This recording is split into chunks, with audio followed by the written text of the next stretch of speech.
Assalamualaikum warahmatullahi wabarakatuh. Saya Danu Fajar dari kelas 12 IPA 5 ingin mereview novel yang berjudul Hafalan Sholat Delisa, pengarang Atelier, tebal bukunya 5+240 halaman, penerbitnya Republika, cetakan ke-6 Januari 2008. Keunggulan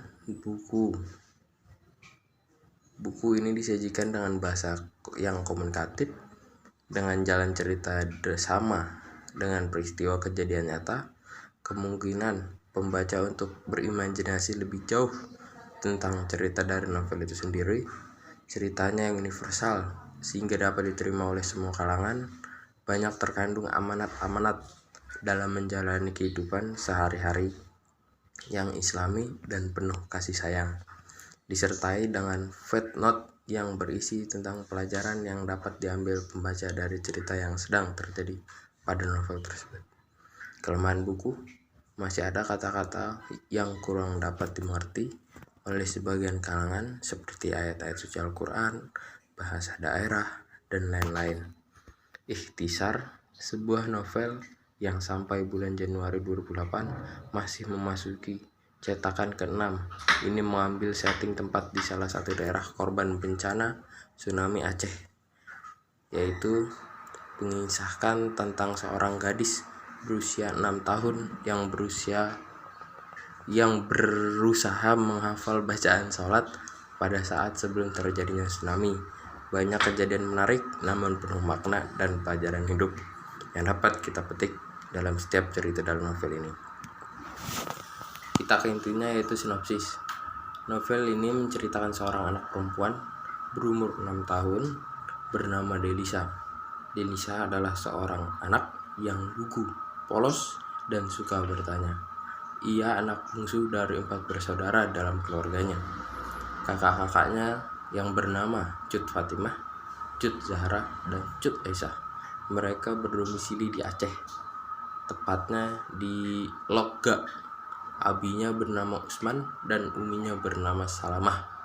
Delisa mendapatkan tugas dari Ibu Guru Nur, yakni tugas menghafal bacaan sholat yang akan disetorkan pada hari Minggu tanggal 26 Desember 2004. Motivasi dari Umi yang berjanji akan memberikan hadiah jika ia berhasil menghafalkan bacaan sholat membuat semangat Delisa untuk menghafal.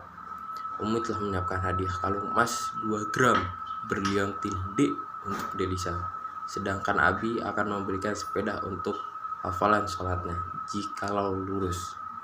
Pagi itu, Minggu, tanggal 24 Desember 2004, Delisa mempraktekkan hafalan sholatnya di depan kelas. Tiba-tiba gempa bumi berkekuatan 8,9 skala Richter yang disertai tsunami melanda bumi Aceh. Seketika keadaan berubah. Ketakutan dan kecemasan menerpa setiap jiwa saat itu. Namun, Delisa tetap melanjutkan hafalan sholatnya. Ketika hendak sujud yang pertama, air itu telah menghanyutkan semua yang ada, mengempaskan Delisa. Sholat Delisa belum sempurna. Delisa kehilangan Umi dan kakak-kakaknya. 6 hari Delisa tergeletak antara sadar dan tidak ketika tubuhnya ditemukan oleh prajurit Smith yang kemudian menjadi mualaf dan berganti nama menjadi prajurit Salam. Bahkan pancaran cahaya Delisa telah mampu memberikan hidayah pada Smith untuk bermualaf. Beberapa waktu lamanya Delisa tidak sadarkan diri. Keadaannya tidak kunjung membaik, juga tidak sebaliknya. Seorang ibu yang dirawat sebelahnya melakukan sholat tahajud pada bacaan sholat, di mana hari itu hafalan sholat Delisa terputus. Kesadaran dan kesehatan Delisa terbangun. Kaki Delisa harus diamputasi. Delisa menerima tanpa mengeluh. Luka jahitan dan luam di sekujur tubuhnya tidak membuatnya berputus asa. Bahkan kondisi ini telah membawa ke pertemuan dengan abinya. Pertemuan yang mengharukan. Abi tidak menyangka Delisa lebih kuat menerima semuanya, menerima takdir yang telah digariskan oleh Allah.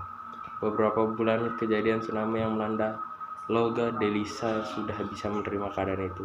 Ia memulai kembali kehidupan dari awal bersama abinya. hidup di barak pengungsian yang didirikan secara relawan lokal maupun asing. Hidup dengan orang-orang senasib mereka korban tsunami yang kehilangan keluarga, sahabat, teman, dan orang-orang terdekat. Beberapa bulan kemudian Delisa mulai masuk sekolah kembali. Sekolah yang dibuka oleh tenaga sukarelawan. Delisa ingin menghafal bacaan sholat, akan tetapi susah. Dampak lebih rumit dari Delisa benar-benar lupa, tidak bisa mengingatnya. Lupa juga akan kalung berleotin D untuk Delisa. Lupa akan sepeda yang dijanjikan Abi.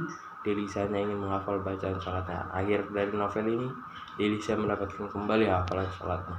Sebelum malam itu Delisa bermimpi bertemu dengan uminya yang menunjukkan kalung itu dan permintaan untuk menyelesaikan tugas menghafal bacaan sholat. Kekuatan itu telah membawa Delisa pada kemudahan menghafalnya. Delisa mampu melakukan sholat asarnya dengan sempurna untuk pertama kalinya tanpa ada yang terlupa dan terbalik. Hafalan sholat karena Allah, bukan karena sebatang coklat, sebuah kalung, ataupun sepeda. Suatu ketika Delisa sedang mencuci tangan di tepian sungai.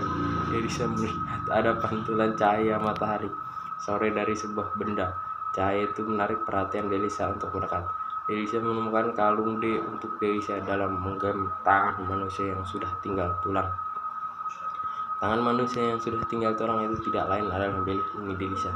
Delisa sangat terkejut ini. Nah, sekian dari saya. Assalamualaikum warahmatullahi wabarakatuh.